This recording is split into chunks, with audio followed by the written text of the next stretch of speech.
So like that. So, to precise. His Holiness was wondering whether you could be more precise.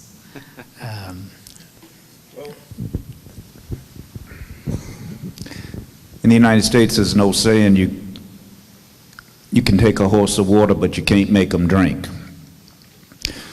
How do you convince those individuals who do not wish to be educated to be educated? How do you get someone to thirst for education in a world that seems sometimes not to promote education?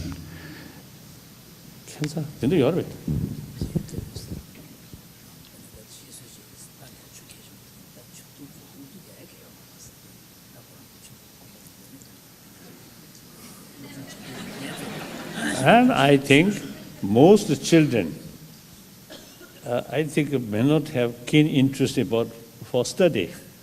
In my own case, you see, when I was, begin to study, no interest at all for study, just for holiday or play. So sometimes compulsory to study. So that, I think, same.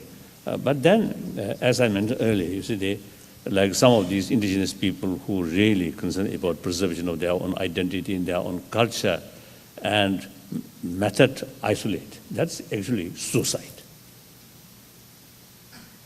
So,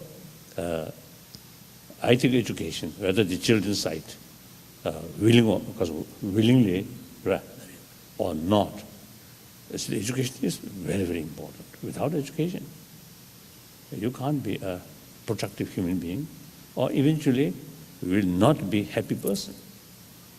Ignorant, or completely ignorant, very dull. Then okay, like animal, just the feeding and shelter, and then sex. That's all, nothing else. That may be satisfied, or unfortunately, of course, these are not political statements, but in some communist countries, you see, they really put a lot of sort of censorship and distorted information. So that actually, you see, they want their own subject remain ignorant, no other ideas. So what they told, they should believe that. So communism is the best. Capitalism is imperialist sort of system, very bad. Now they copying, very sort of rashly, copying American sort of values. When I was in China, 1954, 55, they always say America is #1 enemy, imperialist. And Russia is the #1 friend. And eventually turned different way.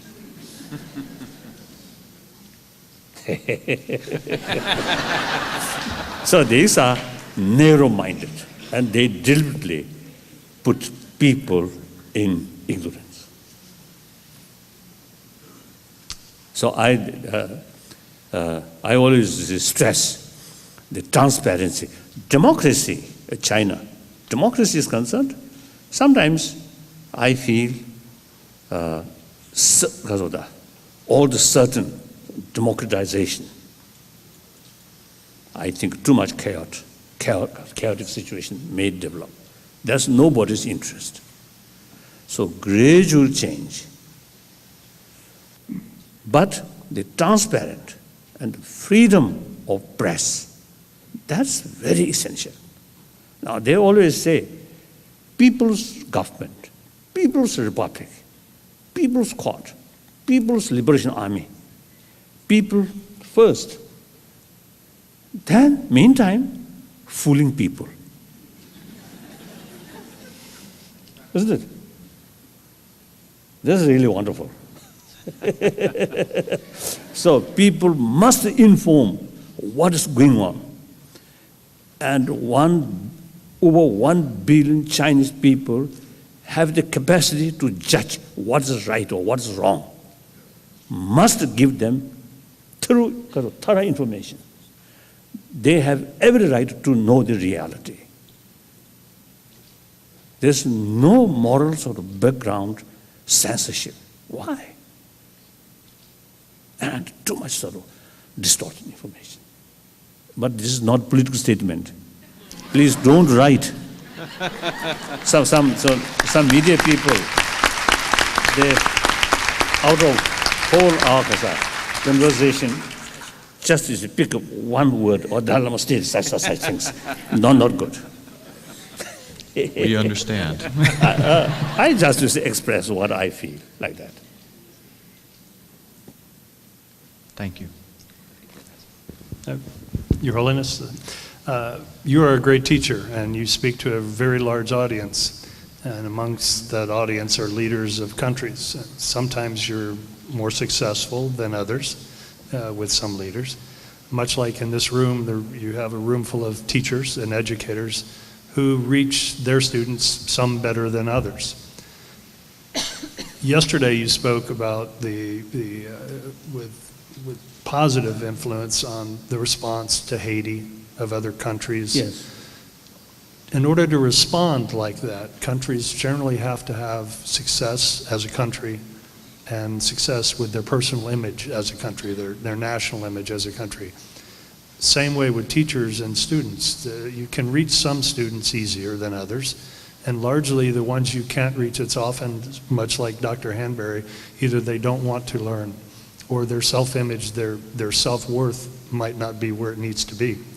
As a teacher, how would you suggest that we reach people with a better understanding of their individual worth? And yesterday you spoke of your commitments, the individual, what's inside the individual as part of the collective, as part of the nation, as part of the world.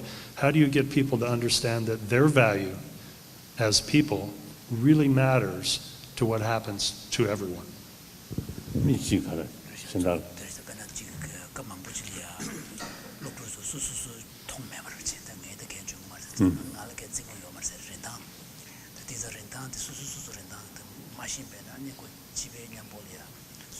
Yes, when we think about a global crisis, then one individual, very tiny, insignificant. But the change, on the other hand, if we think it properly or systematic, then naturally there's a change on this planet, or is facing because of the certain effort to overcome certain sort of problem. Initiative or the job on our shoulder. Nobody's because of that shoulder. The problem which we humanity facing. Now we humanity ourselves must face these challenges and find ways and means to overcome these. So then when we talk humanity, there's no something humanity there beside ourselves. No. 6 billion humanity from 1, 2, 10, 100,000, 10,000 like that. So 6 billion must come through one. So you are that one. So change must come through one. Then 10, 100, 1,000, lakhs, or 100,000, million, like that. So initiative must come through individual. So judging that, you have some sort of potential to make some contribution for change of the world or make better world. So in any way, someone must come, must carry initiative. Everybody is waiting, come someone. It's a mistake. Ourselves, as our own moral responsibility, do something. Whether achieve or not, that's a different question. It is our moral responsibility. And also is some goal, goal, something worthwhile to achieve. Make an attempt.